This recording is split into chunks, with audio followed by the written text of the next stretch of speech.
Keluarga saksi baru kasus Vina Cirebon diancam, diminta cabut keterangan. Ingat Adi Haryadi, saksi kasus Vina Cirebon yang mengaku melihat Vina dan Eki kecelakaan tunggal di Jembatan Talun pada tanggal 27 Agustus tahun 2016.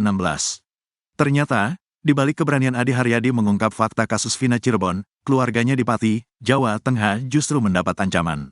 Hal itu baru diceritakan Adi Haryadi kepada praktisi hukum Tony RM, belum lama ini. Kepada Tony, Adi mengaku ancaman itu diterima adik dan istrinya, sebelum dia bersaksi di sidang, namun sudah membeber keterangannya di podcast Kang Deddy Mulyadi Channel.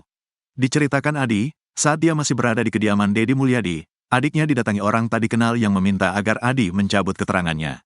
Dari mana asalnya, dia gak mau nyebutin. Cuma minta saya cabut keterangan saja, ungkap Adi dikutip dari channel YouTube Tony Pengacara, Selasa, tanggal 8 Oktober tahun 2024. Tak hanya adik, sang istri yang saat itu sedang mengantar anaknya sekolah, tiba-tiba di depan sekolah didatangi orang tak dikenal, OTK.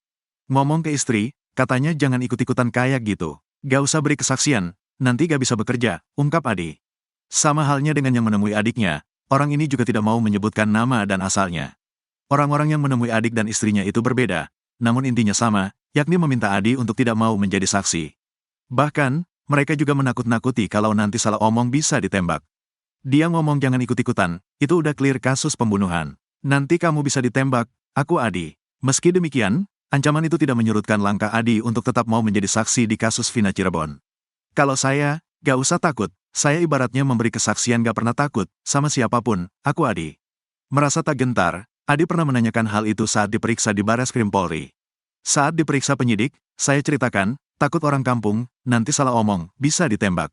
Namanya orang kampung saya ngomong blak-blakan, ungkap Adi. Meski Adi tak gentar, namun dia tetap berpesan pada istrinya, agar kalau pergi memakai masker biar tidak dikenali orang. Kalau saya nyaman saja, malah pengen tahu orangnya, ungkapnya. Seperti diketahui, Adi menjadi saksi baru kasus Vina Cirebon yang mengaku mengetahui kecelakaan tunggal Eki dan Vina. Dalam keterangannya, Adi mengaku menyaksikan kecelakaan yang terjadi di Jembatan Talun pada tanggal 27 Agustus tahun 2016 silam. Saat itu, Adi tengah makan pemberian orang di sekitar Jembatan Talun.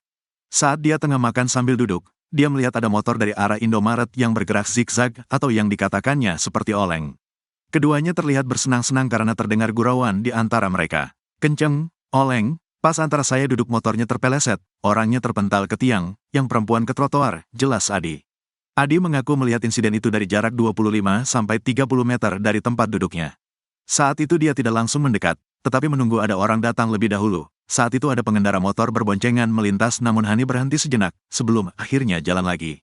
Melihat dari tempat saya dan bisa saya pertanggungjawabkan dunia dan akhirat, tegas Adi. Setelah ada dua orang datang, Adi baru mendekat, namun tidak berani menolong korban. Dia lalu meminta orang yang lewat untuk memanggil polisi. Sekira 20 menit kemudian, polisi datang. Polisi awalnya membalikkan posisi korban Eki dan Vina yang tertelungkup. Posisi Eki saat itu, helmnya rusak di bagian depan, sedangkan Vina mengalami patah tangan. Seingat saya, jaketnya diikatkan di pinggang. Masih ada suara ya Allah, kata Adi. Menurut Adi, saat itu Vina memakai celana pendek dan roknya tidak tersingkap.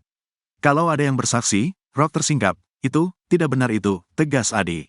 Setelah korban Vina dan Eki dibawa polisi, Adi yang seorang musafir meneruskan perjalanan. Adi tidak menyangka kasus kecelakaan yang dilihatnya itu malah akhirnya dikatakan sebagai kasus pembunuhan, itu kecelakaan tunggal, tegasnya.